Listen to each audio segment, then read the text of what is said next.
पूर्व मुख्य ब्लॉक शिक्षा अधिकारी श्रीमान रतिराम सकुनिया साहब, आज के कार्यक्रम के मुख्य अतिथि युवा नेत्री भाई देवी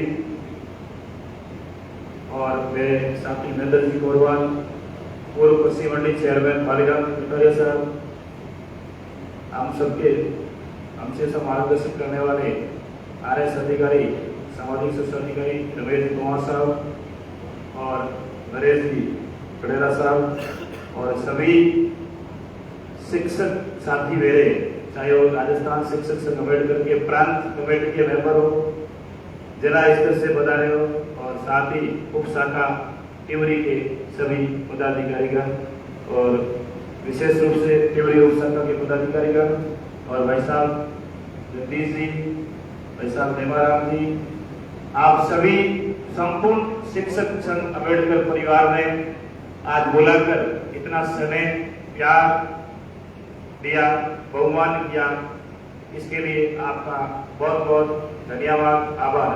आज मैं बहुत अभिभूत हूँ, बहुत ज्यादा गौरवान्वित महसूस कर रहा हूँ कि मेरा समाज मुझे इतनी बड़ी प्यार और स्नेह दे रहा है, और आप लोगों से भी मैं वादा करता हूँ, प्रयास करूंगा कि जब भी समाज को मेरी जरूरत पड़ेगी वहां मैं खड़ा रहूंगा। आज तक खड़ा रहा, डरा नहीं, और आगे भी नहीं डरूंगा। कि जो लोग मेरे से दिल से जुड़े हुए वो मुझे जानते हैं कि मैं डरता नहीं हूँ, बिना डर के काम करता हूँ, और जहाँ मुझे लगता है कि ये काम मेरे से नहीं होगा वो मना जरूर कर देता हूँ, करता नहीं। और मैं आपसे वादा करता हूँ कि जब भी जो काम मेरे लायक होगा, जिस पद पे भी जाऊंगा, अभी चंपाला जी कह रहे थे कि RPS बनेंगे, अभी मुझे भी ज्ञात नहीं है पूरी तरह से क्या मिलेगा, RPS मिलेगा, RTS मिलेगा या वीडियो मिलेगा, तीनों में से कोई एक मिलेगा।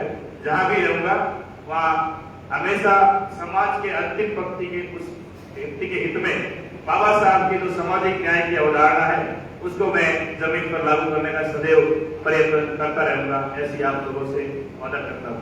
लेकिन उसके लिए आज की तरह हमेशा आपका मार्गदर्शन, स्नेह और प्यार बना रहे। इतने बड़े संगठन और इतने बड़े समाज का अगर प्यार होगा तो मुझे किसी राजनीतिक सपोर्ट की आवश्यकता नहीं होगी। आप लोग अगर इसी तरह प्यार देते रहोगे तो इस प्यार की बदौलत कोई भी कार्य करने को तैयार है। रही बात समाज के, हम लोग 2012 की भर्ती थी, थोड़ा बता दूं अपने आप के बारे में। 2012 की भर्ती में मैंने RS का पहला एग्जाम दिया था। प्रकाश जी बैठे हैं, प्रकाश जी चौहान, जो कि अपना पॉलिटिकल साइंस की लेक्चरर हैं। इनका संघर्ष बहुत ऊंचा है। एक विपरीत परिस्थितियों के अंदर 2010 में हम साथ में थे, तो BEd कर रखी थी और थर्ड ग्रेड की भर्ती भी आ रखी थी, बहुत बड़ी 40,000 की। तो मैंने इनसे निवेदन किया था कि प्रकाश जी आप ऐसा करो, थर्ड ग्रेड वाला दे दो। कहा है अपने को तो पहले नौकरी चाहिए, चाहे कोई मिल जाए। और उस समय RSC की भर्ती आई थी, RSC की भर्ती में लग गए, और लगने के बाद हमारी हमेशा वार्ता होती थी, मैं कहता था कुछ करो। तो 8 साल RSC की नौकरी करने के बाद 3 साल पहले 2021 वाली भर्ती में आप लेक्चरर बने। तो मैं ऐसे लोगों के साथ रहा हूँ जिन्होंने 10-10 साल संघर्ष किया। और 2012 में मेरा भी 2012 की भर्ती थी जो 15 में फाइनल हुई थी, तो उसमें मुझे कोऑपरेटिव इंस्पेक्टर का पद मिला था। साथ में स्कूल लेक्चरर मैं पॉलिटिकल साइंस के रूप में चयन हुआ था, पॉलिटिकल साइंस विषय पर। मैं कई सारे विद्वान व्यक्तियों के साथ सलाह की, और सलाह करने के बाद मैंने टिवरी में एज ए लेक्चर पद पर ज्वाइन किया। और उसके बाद में 2016 की भर्ती में जो रमेश जी सर लगे रहे, इसी भर्ती में मुझे पता था कि मुझे एलाइड में कुछ मिलने वाला, तो मैंने मेडिकल नहीं दिया था, मतलब अंतिम रूप से टीवी और मेडिकल नहीं करवाया था। और उसके बाद में 18 वाली भर्ती में भी कोई अधीनस्थ सेवा में हो रहा था, मेडिकल नहीं दिया।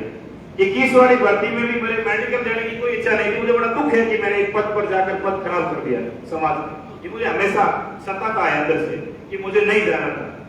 लेकिन कहीं न कहीं कुछ मेरे साथियों का ऐसा कहना था कि या तो अब एग्जाम देना छोड़ दो और या फिर एक बार ज्वाइन कर लो, क्योंकि वो कह रहे थे कई साथी ऐसे भी है तो ये कह रहे हैं इसका होता तो है नहीं, फेसबुक पे स्टेटस लगाने के लिए ये बात आ जाती है कि इसका चयन हो गया। और ऐसी बातें भी कई सारे विद्वान व्यक्तियों ने की। मैं ये नहीं कह रहा हूँ कि समाज के कोई गहरे गहरे व्यक्तियों ने किए। तो मेरा आपसे कर्मबद्ध निवेदन है इस मंच के माध्यम से कि आपके बगल में कोई बच्ची चाहे 90% बना रही हो, या किसी का तृतीय श्रेणी शिक्षक के रूप में चयन हो रहा हो, या किसी पद पे चयन हो रहा हो, आप उसे डिमोटिवेट करने की बजाय उसके घर जाएं, उसका स्वागत करें, उसका मान सम्मान करें। अब आप जब उसके घर जाके स्वागत मान सम्मान करेंगे, आपके गांव का कोई अभ्यर्थी, बगल वाला जो बच्चा जो पढ़ रहा है, वो जब देखेगा ना, वो ये सोचेगा कि मुझे भी कुछ करना है, ताकि लोग मेरा भी बहुमान करें। तो हमारा व्यवस्था जरूर करें। मैं 2012 में तृतीय श्रेणी शिक्षक का एग्जाम मैंने नहीं दिया था, क्योंकि मेरा हो रहा था सेकंड ग्रेड टीचर्स के रूप में। उसके बाद वो भर्ती लटक गई, 2-3 साल ज्वाइनिंग नहीं हुई, मैं तिवरी आ गया था यहाँ, प्राइवेट स्कूल में पढ़ा है मैंने 2.5 साल। उस दौरान ये मोहन जी बैठे हैं, उनकी एक हॉस्टल था प्राइवेट, मतलब यहाँ कौन रखा था हॉस्टल, और बच्चे कम थे, 5-6 बच्चे थे, और मैं मोहन जी के साथ रहने लगे। तो मैंने मोहन जी को कहा था कि मोहन जी ऐसा करते हैं कि कुछ अपने जो पढ़ने वाले साथी है उनको जोड़ लेते हैं, और इस प्रकार 10 लोगों की टीम वहां रहने लग गई। हम शाम को डिस्कस करते पढ़ते, और वो 10 की 10 लास्ट मोहन जी थे जो कि 2 साल पहले लगे, 10 की पूरी टीम, उनमें से 8 लोग लेक्चर है, जी वगैरह सब साथी बैठे। तो हमने ऐसा काम किया है वो इंटरनल रूप से पूरा।